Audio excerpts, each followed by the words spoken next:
Karon po ay July 15, 2024. Ang oras ay 7:11 na ng umaga. Okay guys, ito nakikita nyo guys, ito yun ang deluxe or maoni ang gitawag na aircon.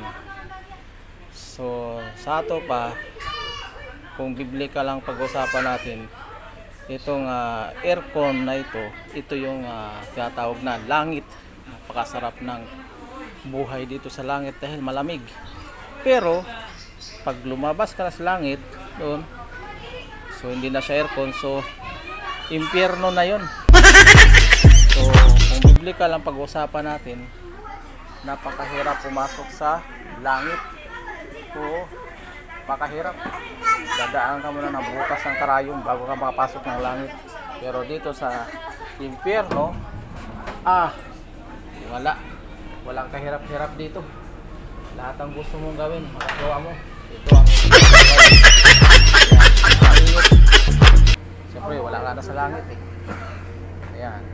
Okay, ito ang impyerno na tinatawag. So kung gusto nyo magpapunta sa langit, kailangan magtiis, magsakripisyo para mapunta kayo sa langit tayo.